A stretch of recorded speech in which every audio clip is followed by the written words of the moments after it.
Hello everyone, সকলে কেমন আছো? আশা করছি ভালো আছো। আমিও খুব ভালো আছি। তো আজ চলো আরও একটা নতুন কেকের ভিডিও নিয়ে চলে এলাম। তো তোমাদের কাদের কাদের আমার কেকের ভিডিওগুলো ভালো লাগছে প্লিজ একটু কমেন্টে জানিয়ে দিও। আর অনলি একটা ব্লু হার্ট অন্তত কমেন্টে করে দিও যদি তোমাদের এই ভিডিওটা ভালো লেগে থাকে।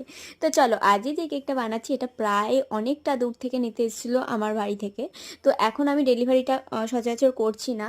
যাদের যাদের দরকার হয় তারা আমার বাড়ি থেকে এসে নিয়ে যায়। তো এখানে কাস্টমার কোয়ারিজেই পুরো কেকটা কমপ্লিট করা হচ্ছে। তো কাস্টমারের বুঝতেই পারছো বেবির একটা ফটো দিয়ে আর বেশ ফক্স বল দিয়ে কিছু ডিজাইন করে দিয়েছি।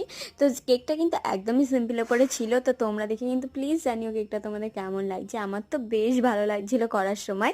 আর হ্যাঁ, এটা করতে তো খুবই টেন্সে ছিল, কারণ এটা অনেকটা হাইটেড কেক ছিল। প্রায় 4 পাউন্ডের ওপর ছিল এই কেকটা। ক্লায়েন্টরা এমনভাবে কেকগুলো হাতে করে নেয় না, তখন পুরো মনে হয় এত যত্ন করে বানানো ঠিক কেকটা ঠিকঠাক পৌঁছাবে কিনা। এই জন্য আমি সবসময় নিজের হাতে করে কিন্তু ডেলিভারি দেওয়ার চেষ্টা করে থাকি, কিন্তু উপায় যখন না থাকে তখন তার কিছু করার থাকে না। তো যাই হোক, কেকটাতে আমি পুরোটাই ডিটো করার চেষ্টা করেছিলাম। তো তোমরা দেখে প্লিজ জানিও কেকটা তোমাদের কেমন লাগলো। আর আমার ভিডিও যদি ভালো লেগে থাকে তাহলে প্লিজ চ্যানেলটিকে একটু সাবস্ক্রাইব করে দিও। দেখা হবে নেক্সট ভিডিওতে। ততক্ষণের জন্য টাটা, বাই। রাধে রাধে, হর হর মহাদেব।